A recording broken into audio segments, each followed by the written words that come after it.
जब अर्जुन को आते हुए देखा तो तुरंत ब्रह्मास्त्र छोड़ा अश्वत्थामा ने।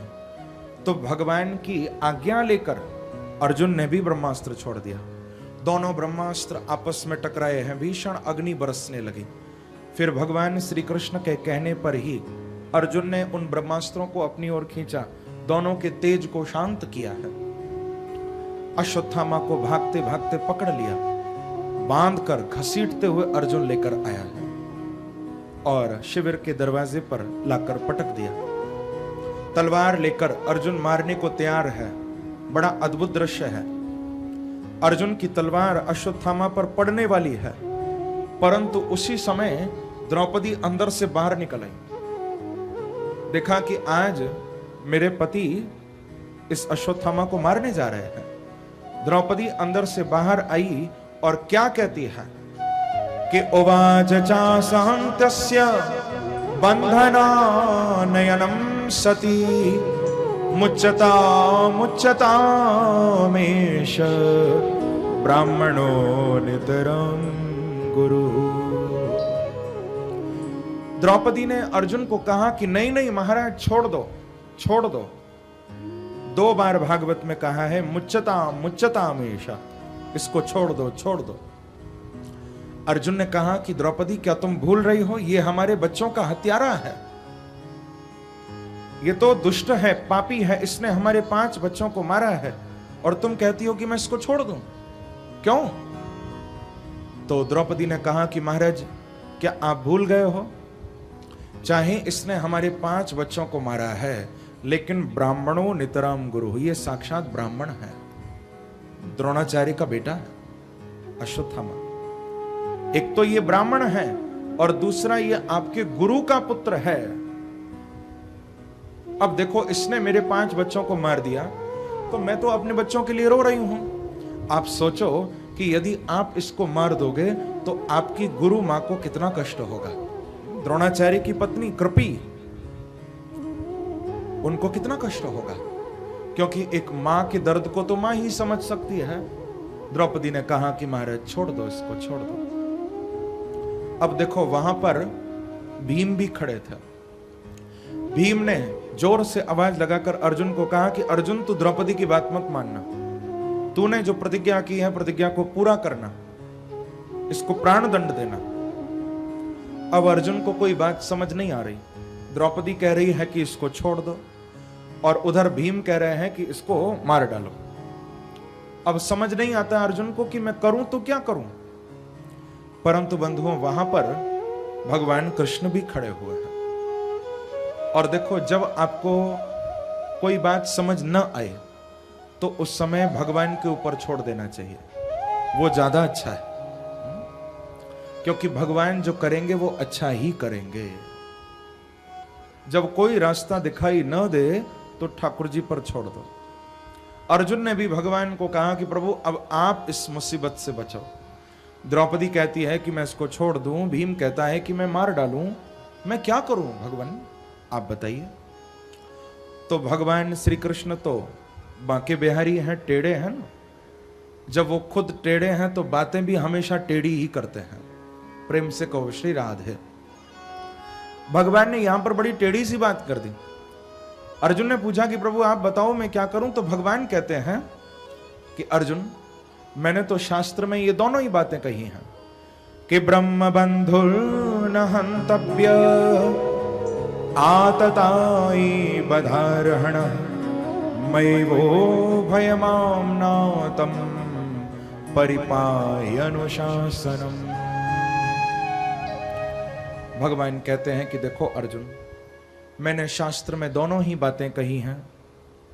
मैंने तो कहा है कि ब्रह्म बंधुर्न हंतव्य, कभी ब्राह्मण को मारना नहीं चाहिए, ब्राह्मण पूजनीय है, वंदनीय है।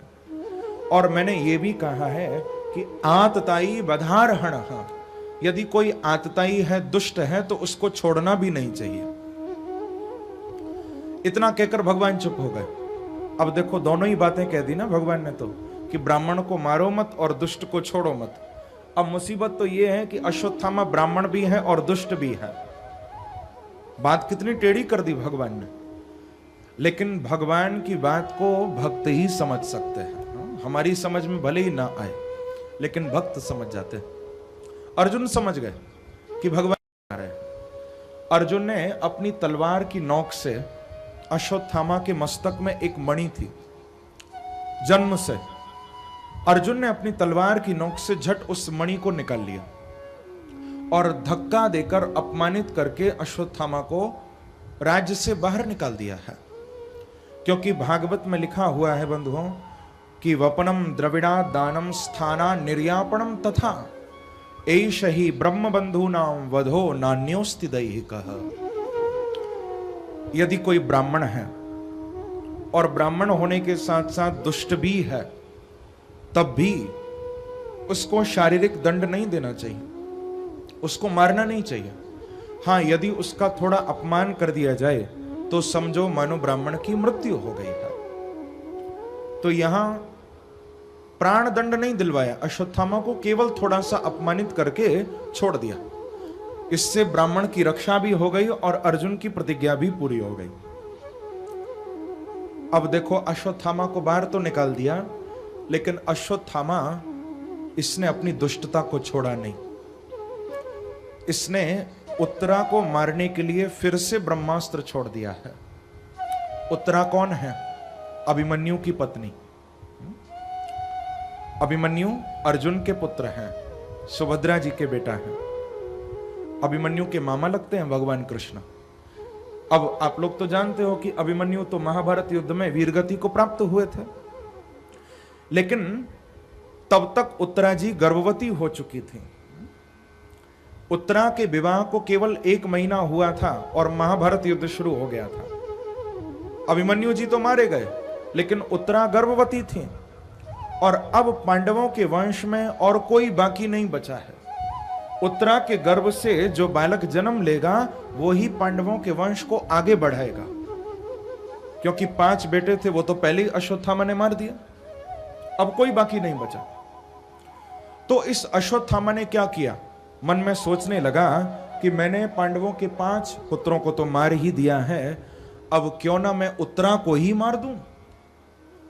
क्योंकि उत्तरा मर जाएगी तो उसका गर्भ भी नष्ट हो जाएगा और फिर पांडवों के कुल में कोई बाकी नहीं बचेगा। यह सोचकर अश्वत्थामा ने फिर से ब्रह्मास्त्र छोड़ दिया है। लेकिन बंधुओं, जब उत्तरा जी पर संकट आया तो उत्तरा ने भगवान कृष्ण की शरण ली है। भगवान कृष्ण को दोनों हाथ जोड़कर उत्तरा ने प्रार्थना भागवत में की है कि पाहि पाहि महायोगिन देव देव जगत्पते नान्यम त्वद्भयम पश्ये यत्र मृत्यु परस्परम। उत्तरा जी ने आवाज लगाकर भगवान को कहा कि पाहि पाहि महायोगिन, हे महायोगी, हे भक्तवत्सल श्री कृष्ण, आप मेरी रक्षा करो, रक्षा करो। भगवान ने उत्तरा को पूछा कि बेटी क्या बात है, तू क्यों रो रही है? बोले प्रभु, मेरा पति तो महाभारत युद्ध में मारा गया, लेकिन मैंने आपसे कोई शिकायत नहीं की, परंतु कहीं ऐसा ना हो कि मेरा ये गर्भ भी नष्ट ना हो जाए। देखो, उत्तरा जी की भक्ति बड़ी अद्भुत भक्ति है। उत्तरा महान भक्त है भगवान की। आप लोग थोड़ा विचार करो, उत्तरा जी ने भागवत में किसी और की शरण नहीं ली है। उत्तरा जी की सास हैं सुभद्रा जी। जब बहू पर संकट आता है और उस समय यदि पति पास में न हो तो सास से जाकर बहू कहती है ना कि मां मेरे ऊपर ये संकट आ गया।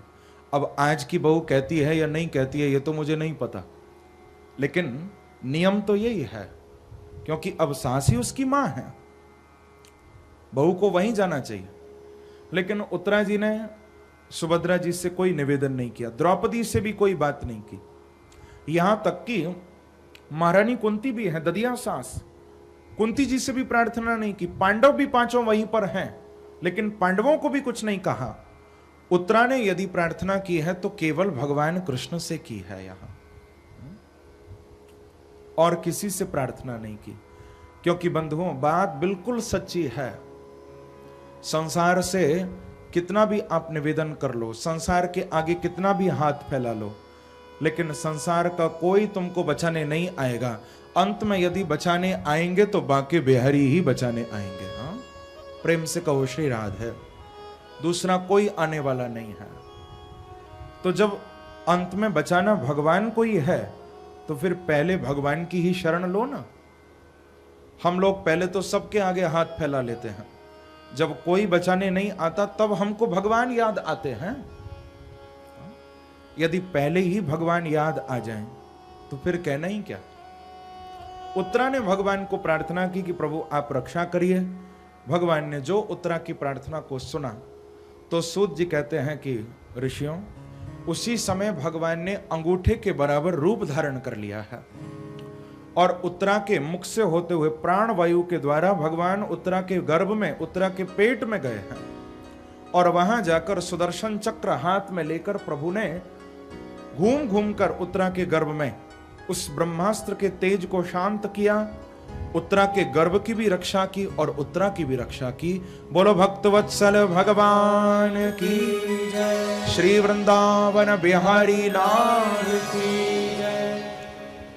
उत्तरा की रक्षा करने के बाद भगवान बाहर निकल कर आए हैं, अपने रथ में प्रभु बैठे। अब भगवान द्वारिका जाने की तैयारी करने लगे, क्योंकि महाभारत युद्ध पूरा हो गया है, अब तो कोई काम बाकी नहीं बचा पांडवों के पास। तो अब प्रभु हस्तिनापुर से द्वारिका जाने की तैयारी कर रहे हैं। लेकिन जैसे ही रथ में बैठकर भगवान थोड़ा आगे बढ़े हैं तो भगवान के रथ के आगे आकर भगवान की बुआ महारानी कुंती खड़ी हो गई हैं। प्रेम से कहो श्री राधे। कुंती जी भगवान के रथ के आगे आ गई और भागवत में बड़ी सुंदर स्तुति कुंती जी भगवान की कर रही हैं, बहुत प्यारी स्तुति है। कुंती कहती हैं भगवान को कि कृष्णाय वासुदेवाय देवकी नंदनाय च नंद गोप कुमाराय गोविंदाय नमो नमः। नमः पंकजनाभाय नमः पंकजमालिने नमः पंकज नेत्राय नमस्ते पंकजांघ्रे। कुंती जी भगवान को कह रही हैं कि प्रभु कृष्णाय वासुदेवाय, हे श्री कृष्ण मैं आपके चरणों में प्रणाम करती हूँ। हे देवकी नंदन मैं आपको वंदन करती हूँ। हे नंद गोप कुमार मैं आपको प्रणाम करती हूँ। कुंती ने अपनी स्तुति में बार बार भगवान को प्रणाम किया है। नमः पंकज नाभाय नमः पंकज मालिने नमः पंकज नेत्राय, बार बार नमः नमः नमः भगवान को प्रणाम कर रही हैं। भगवान ने जब स्तुति सुनी, भगवान बोले कि बुआ आज तो तू मेरी बहुत लंबी चौड़ी स्तुति कर रही है, क्या मेरे से कुछ लेना चाहती है?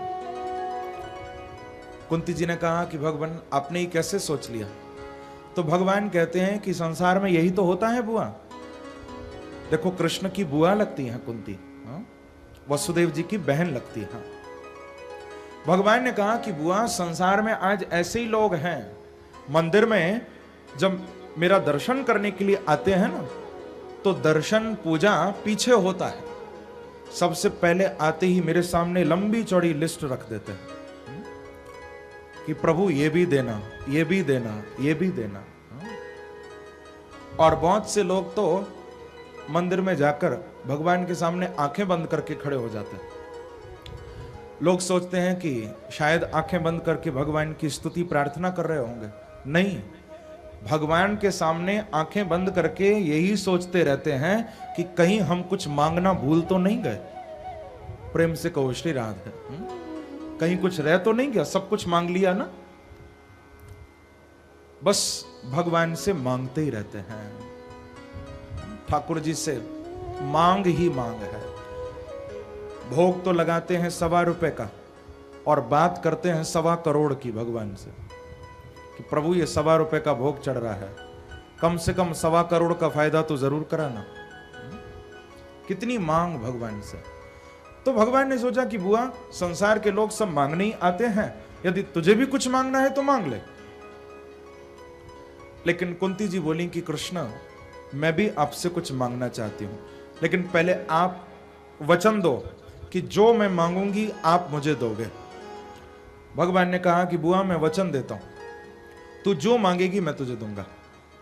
अब देखो कुंती जी क्या मांग रही हैं। कुंती जी ने भागवत में भगवान से जो मांगा है बंधुओं, वो न तो पहले किसी ने मांगा होगा और न शायद आगे कोई मांगे। जो कुंती ने मांगा, भगवान को कहती हैं कि विपदः सन्तु न शश्वत तत्र तत्र जगत गुरो भवतो दर्शनम यत् स्यात् अपुनर्भव दर्शनम।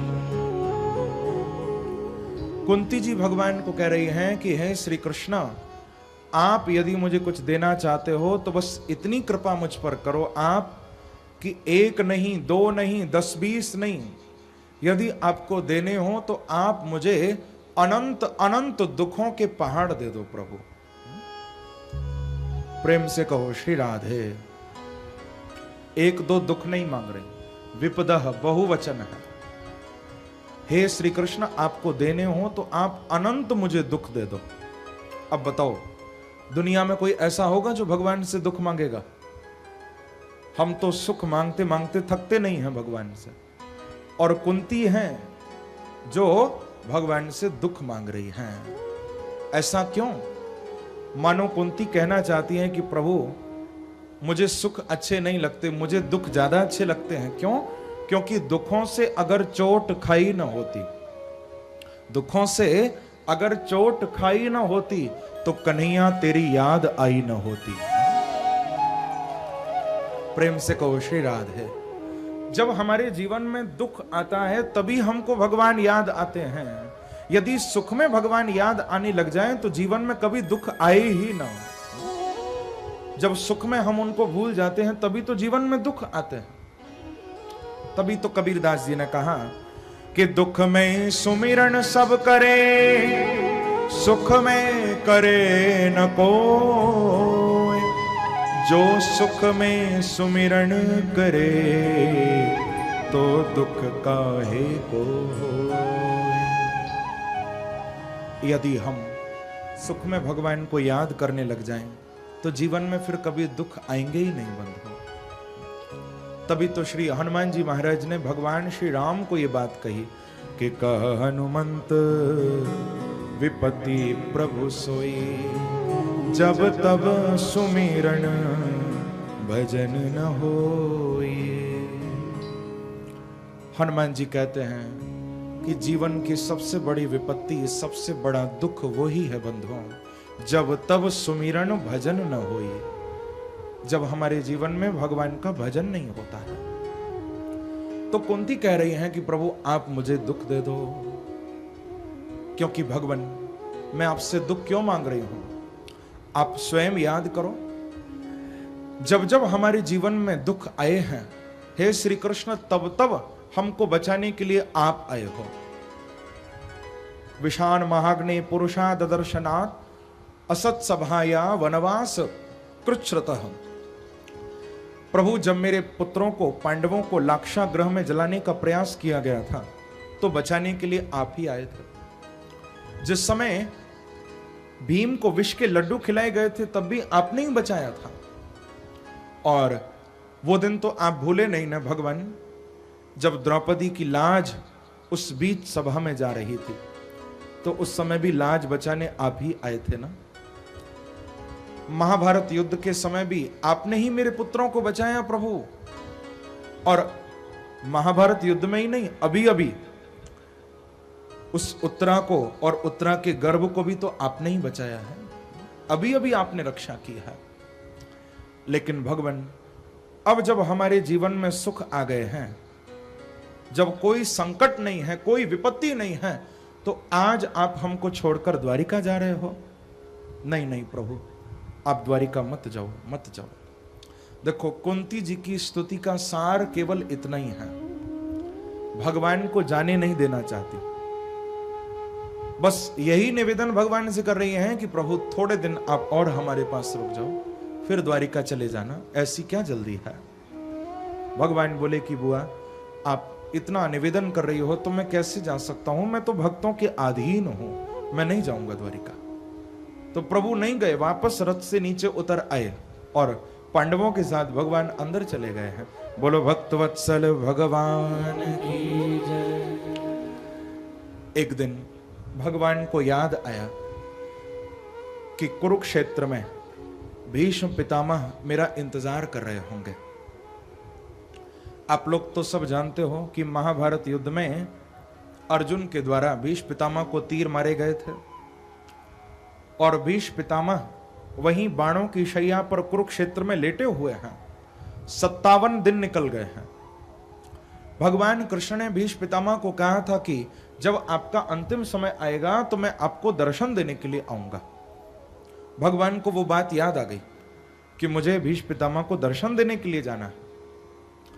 जैसे ही ये बात याद आई, भगवान तुरंत पांडवों को साथ लेकर, कुंती को साथ लेकर, द्रौपदी को साथ लेकर, कृपाचार्य को साथ लेकर, बड़े बड़े संतों को साथ लेकर भगवान हस्तिनापुर से और कुरुक्षेत्र पधारे हैं। प्रभु वहां पर पांचों पांडवों ने भीष्म पितामह का दर्शन किया है, भीष्म पितामह को प्रणाम किया, लेकिन भीष्म पितामह तो केवल कृष्ण का इंतजार कर रहे थे।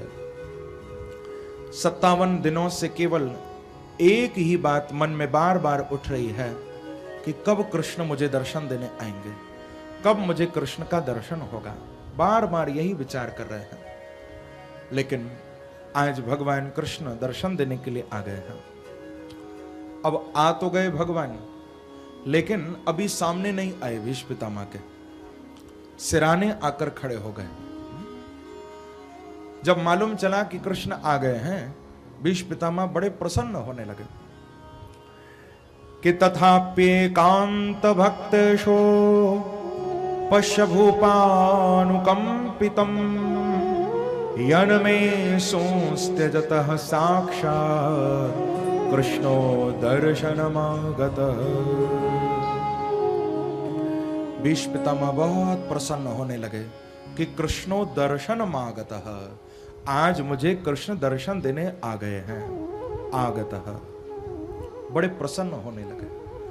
लेकिन भगवान आ तो गए हैं, पर कहां हैं? दिखाई तो नहीं दे रहे, दर्शन तो नहीं हो रहा। किसी ने कहा कि बाबा आपके बगल में ही खड़े हैं भगवान, आपके सिराने खड़े हुए हैं।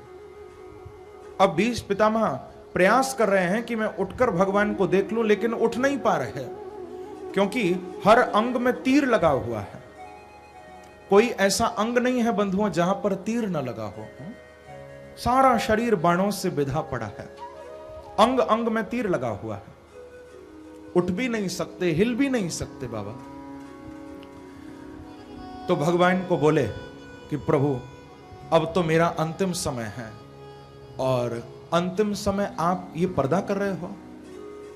अरे अब तो मेरे सामने आओ, मुझे दर्शन दो प्रभु। तो भगवान बगल में खड़े हैं, खड़े खड़े बोले कि बाबा ठीक है, मैं आपके बगल से हटकर पैरों की ओर आकर खड़ा हो जाता हूं, लेकिन आपने ये सोचा कि यदि मैं आपके पैरों की ओर आकर खड़ा हो जाऊंगा तो फिर दुनिया के लोग क्या कहेंगे? बोले क्या कहेंगे? बोले सब लोग यही कहेंगे कि मरते समय भीष्म पितामह ने भगवान की ओर पैर किए थे।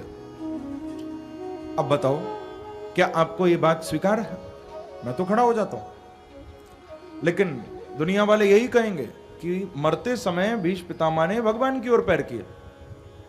तो भीष्म पितामह हंसते हुए बोले कि प्रभु दुनिया वालों की तो बात मेरे सामने मत करो, चाहे ये संसार, ये दुनिया कुछ भी बोले, मुझे कोई परवाह नहीं है।